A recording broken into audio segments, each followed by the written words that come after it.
السلام عليكم. تخيل معايا انك نايم على سريرك، فجأة تحس انك خفيف وجسمك ثابت مكانه، لكن روحك واقفة فوق. بتبص على نفسك كأنك غريب، تبدأ تطير، تعدي من الحيطان وتشوف شوارع ومدن انت عمرك ما زرتها. في اللحظة دي تسأل نفسك، هل اللي بيحصل ده حلم ولا انا فعلا خرجت من جسمي؟ الظاهرة دي بيسموها الإسقاط النجمي، واحدة من أكتر الظواهر الغامضة. في الفيديو ده هنشوف ناس عاشت التجربة في الحقيقة، والطرق اللي بيستخدموها للوصول للإسقاط النجمي، وإيه رأي العلم. لو لسه ما اشتركتش في القناة ما تنساش تدوس سبسكرايب وتفعل زر الجرس. أنا أحمد فاروق، ودي معلومة تحيرك، ويلا بينا نبدأ الرحلة.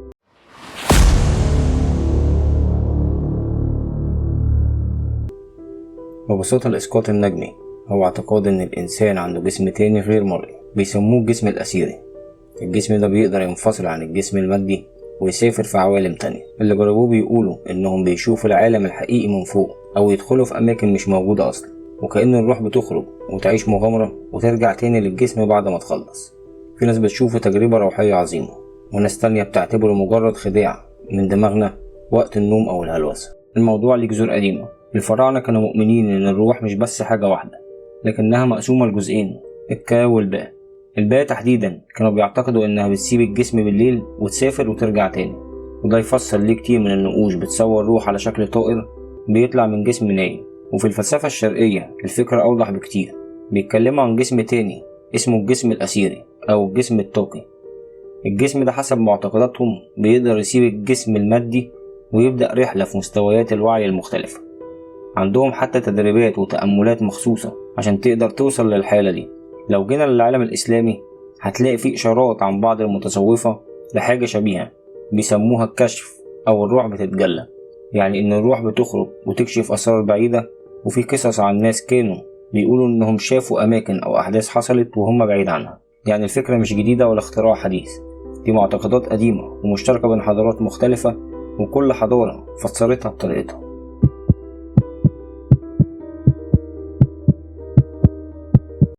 والغريب إن في آلاف الناس حوالين العالم بيقولوا إنهم جربوا الإسقاط النجمي بنفسهم. مش بس كده، في شخصيات بقت رموز في المجال ده. واحد من أشهر الشخصيات اللي ارتبط اسمها بالإسقاط النجمي هو الأمريكي روبرت مونرو. في الخمسينات بدأ يحس بإحساس غريب، بيقولوا إنه فجأة بيلاقي نفسه خارج جسمه، بيشوف العالم من فوق. التجارب دي اتكررت معاه كتير، لدرجة إنه كتب عنها بالتفصيل في كتابه الشهير جيرني أوت أوف ذا بودي اللي اتنشر سنة 1971، واللي خلى فكرة الإسقاط النجمي تنتشر بقوة في الغرب. مش بس كده، مونرو أسس في ولاية فيرجينيا حاجة اسمها معهد مونرو، وده لحد النهاردة بيقدم تدريبات للتأمل والسفر خارج الجسد. المعهد جمع آلاف الشهادات من أشخاص بيقولوا إنهم عاشوا نفس التجربة. مونرو نفسه حكى إنه خلال رحلته شاف أماكن وبيوت ما كانش يعرفها، وبعد كده اتأكد إنها موجودة فعلا. وده خلى الناس يعتبروا تجاربه من أقوى الأدلة على إن الإسقاط النجمي مش مجرد وهم. مش دي الحالة الوحيدة، لكن سنة 1991 حصلت واحدة من أشهر الحالات الطبية المسجلة. بامري نولس في أتلانتا خضعت لعملية جراحية خطيرة في المخ، والأطباء وقفوا قلبها وخفضوا درجة حرارة جسمها لدرجة إنها بقت شبه ميتة. بعد ما فاقت حكت إنها شافت من فوق غرفة العمليات، ووصفت أدوات الأطباء وكلامهم بدقة رغم إنها كانت ميتة سريريا. قصتها اتوثقت في أبحاث علمية وبتتذكر دايما في نقاشات الإسقاط النجمي وتجارب الموت. وفي حالة تانية من داخل المجتمع الطبي نفسه، دكتور ابن ألكسندر، دكتور جراح مخ وأعصاب أمريكي، دخل في غيبوبة بسبب التهاب حاد في المخ، ووصف بعدها تجربة قوية. قال إنه خرج من جسده وشاف عالم نوراني وقابل كيانات غريبة. كتب كتاب مشهور جدا بعنوان بروف اوف هيفن، وحقق مبيعات ضخمة. بالنسبة للعلماء بيشوفوا إن اللي الناس بتسميه إسقاط نجمي غالبا مرتبط بحاجتين. أول حاجة، في حالة اسمها شلل النوم، دي بتحصل وانت بين النوم والصحيان. عقلك صاحي لكن جسمك لسه مش قادر يتحرك. في اللحظة دي دماغك ممكن يخلق أوهام إنك طاير فوق السرير أو إنك شايف نفسك من بره.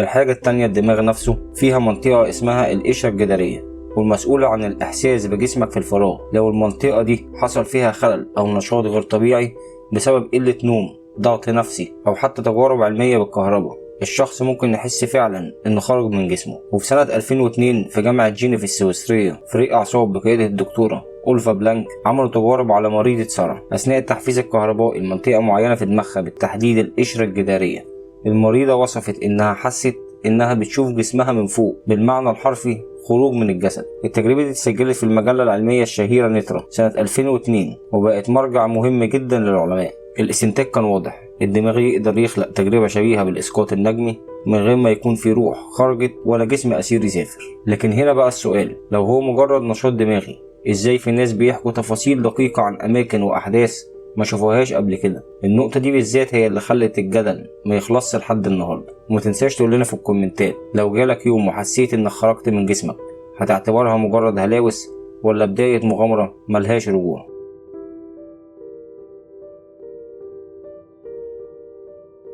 اللي بيؤمنوا بالإسقاط النجمي بيقولوا إن في طرق وتمارين معينة ممكن تخليك تعيش التجربة بنفسك، أشهرها طريقة الاهتزاز.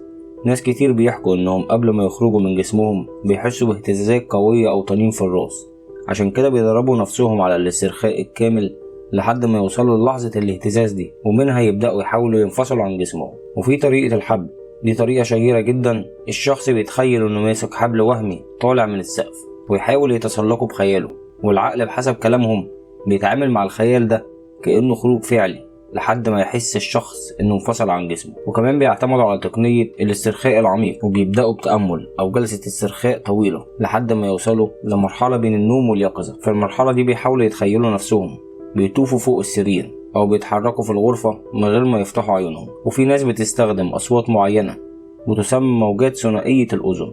الأصوات دي بيقال إنها بتساعد المخ يدخل في ترددات قريبة من حالة الأحلام الواضحة، واللي بتسهل تجربة الإسقاط. وبالرغم من كل الطرق دي مفيش لحد النهاردة إثبات علمي إنها بتشتغل فعلا، لكن ملايين بيقولوا إنهم جربوها، وبعضهم مقتنع إنها غيرت حياته بالكامل. الإسقاط النجمي بمؤمنين شايفينه دليل على وجود الروح ورحلة بتفتح أبواب لعوالم تانية، وبين علماء شايفينه مجرد خدعة عقلية متقنة. قصص غريبة وتجارب شخصية وأبحاث لسه ما جابتش كلمة الفصل. هل هو حقيقة مخفية عن إدراكنا ولا وهم من أوهام العقل البشري؟ وعشان كل حاجة حواليك وراها حكاية، ما تنساش تدوس سبسكرايب وتفعل زر الجرس عشان يوصلك كل جديد. كان معاكم أحمد فاروق، ودي كانت معلومة حيرة.